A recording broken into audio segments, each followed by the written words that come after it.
નમસ્તે ખેડૂત મિત્રો, ખેડૂત સંઘની યુટ્યુબ ચેનલમાં તમારું સ્વાગત છે। તો મિત્રો, આજના આ વિડીયોમાં તાજા ઊંઝા માર્કેટિંગ યાર્ડના બજાર ભાવ આવી ગયા છે। તો તારીખ 25/5/2024 ને વાર શનિવારના દિવસે જીરું અને વરિયાળી સહિતના પાકમાં સુધારો પણ જોવા મળ્યો હતો।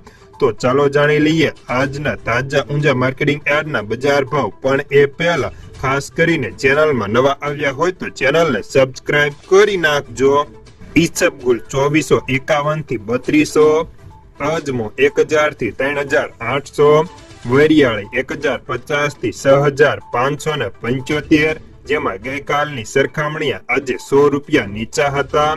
તલ સફેદ 2540 થી 2718, જીરું 4500 થી 6600, જેમાં ગઈકાલની સરખામણીએ આજે 200 રૂપિયા ઢીલા હતા। સુવા 1000 થી 2200, મેથી 1221 થી 1222, ઈસબગુલ 3200 રૂપિયા,